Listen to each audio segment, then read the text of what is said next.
दिनै गोथार बाथौ सान दुलाराय बर' माहारि जायफ्रा दासिमबो दस्रा धोरोम लानो रोङाखै, दस्रा हारियाव थांनो रोङाखै, जायफ्रा गुदियावनो दंबाय थायो आरो बाथौ धोरोमखौ सिबिबाय थादों, बे बाथौ सिबियारिफोरनि दिनै बाथौ बोराइखौ सिबिनायनि सान, बे नैथि मंगलबार मागो दाननि।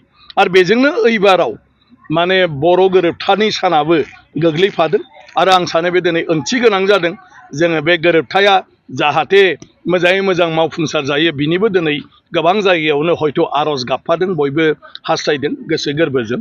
गतिके बे गोरोबथाया जोंनो गोबांथार लाबोनानै होफैदों, जेखौ 1993आव मोनजोबाखैमोन, जेखौ 2003 मायथाइयाव जानाय सुक्तियाव माखासे मोनजोबाखैमोन, बेखौ 2027 जानुवारियाव जानाय गोरोबथायाव आरो मोनबावदों। गोरोबथाया बिदिनो हयथ' आरो इयुनावबो माबा माबि बिदिनो जाबाय थागोन बायदिसिनायाव। थ' जोंनि बाथ्राया बेल', जि जादों, जेखौ जोंनो बाथ्रा होदों बा जों जेफोरखौ मिजिं खालामदों, बेफोर जाहाथे मोजाङै मोजां मावफुंजानानै जोंनि बर'फोरनि जिउआव जेब्लायबो जाहाथे जोंखौ दावगालांनायाव मदद होयो। बेखौनो जोंहा पारसेन्टजों रुजुनो थाङा। बिटिआर गोरोबथायाव बेबायदि माने सानसेयावनो जानाय गोबां बेबायदि बाथ्राबो गैया, जे माखासेया पर्यायक्रमे फारियै जालांबाय थागोन बेबायदिनो जाबोगासिनो दङ। गासै गोरोबथाफ्रानो खेबसेयावनो जोबा, सानसेयावनो जोबा, दा बेबायदिनो लासै लासै जोबो। खिन्थु आं सानो मा बिटिआर गोरोबथानि गोबांथार खामानिया जाबोबाय सरकारनिफ्राय, नाथाय जोंहा बेवहाय मावनानै लानांगौ गोबां खामानि दं। जोंनिफ्रायबो जोंहा माखासे बिबान दं, जेरै बायदिसिना इउनिभारसिटि, सेन्ट्रेल इउनिभारसिटि माबा माबि जोंहा गायसननांगौ, बेवहाय जों हाखौ दासिमबो माने खालायनानै होनो हायाखै सरकारनो। अदेबानि सेन्ट्रेल गभर्नमेन्टनि इडुकेसन डिपार्टमेन्टआ अलरेडि तेजपुर इउनिभारसिटिनो दायथ' होनानै बड'लेण्डआव माने सेन्ट्रेल इउनिभारसिटिखौ जागायजेननो, केम्पास खालामग्रोजेननोब्लाबो बिथोन हरबाय, नाथाय बे मथे बिथांमोना हा नागिरगासिनो दं, जों दाबो हा होनो हायाखै। बेबायदि गोबांथार दङ जायफ्राव जोंनि बर'फोरनिफ्रायबो माखासे मावनो गोनां खामानि दं, अब्लासो सरकारनि बेफोर हाबाफारिया बेवहाय मावजागोन। माखासेया जों गावनो जाजोबनांगोन। दा मेडिकेल कलेजआ जोंनि मेगन सिगाङावनो जागासिनो दं हा होनो हानायनि थाखाय तामुलपुराव।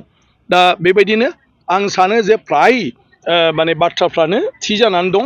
अदेबानि जोंहाबो बिबान दं, जों बेफोरखौ गासै बर' दैदेनगिरिफ्रा ज' सावरायलायनांगौ आरो बेवहाय जों बयबो मदद होलायलायनांगौ, बे गोरोबथाखौ मावनायाव जाहाथे सब थिग जायो। दा 1500 कौटि रांजों बायदिसिना खामानि मावनो हाबाफारि लादों, नाथाय बेखौ मावनो थाखाय बेफोर जि प्रजेक्टफोर, बेफोरनि थाखाय जायगा नांगौ। दा बे जायगाखौ बबे जायगायाव जोङो थांखिदों आरो बे जायगायाव दासिम बेफोर जायगाफोरखौ जोङो क्लियार खालामनानै होनो हादोंना हायाखै। ओंखायनो बर' गोरोबथाया आं सानो खोब माने गावनि माबा बायदियैनो जाबोगासिनो दङ आरो जिखिनिया जाबावनांगौ दं होननानै सानदों, बेवहाय निस्सय जोंबो इनिसियेटिभ लानांगोन आरोखि।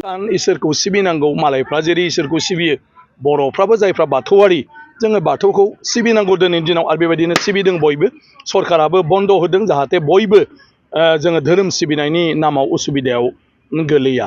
आरो बे हिसाबै गासै बाथौआरियानो दिनै गावबागाव न'खरावबो आलारि बाथि सावदों बाथौआव, आरो गावबागाव गामिनि थानसालियाव सावदों। बिनि उनाव ओनसोल हिसाबै बबेबा दख'रा बियाब बेबायदियावबो दिनै फालिदों। दिनै बेवहायबो NSDPLआव जयैनो खौसेयै बेवहाय मोनसे गामिनि अनगाबो दिनै बेवहाय बाथौ सिबिदों आरो बिनि अनगाबो बिनि मुङै माने बाथौ मेलाबो खुंदों। गतिके बियो जोंनि मोनसे धोरोमारि फोरबो आरो बेखौ जों बर'फ्रा, मालाय धोरोमारिफ्रा जेरै गावसिनि धोरोमनि बेलायाव गोसो होथाबनानै फालियो सिबियो, जों बर'फ्राबो इसोरखौ सिबिनायाव, धोरोमखौ सिबिनायाव गोसो होथाबनानै जोङो सिबिनो सोलोंनांसिगौ बयबो। आरो अब्लासो जोङो इसोरनिफ्राय अननाय मोनगोन, इसोरनिफ्राय जोङो बोर मोनगोन, आरो इसोरनि अननाय बोर मोनोब्लासो जोंनि जिउनि मोनफ्रोमबो हाबाफ्रा मोजाङै जाफुंसारलांगोन।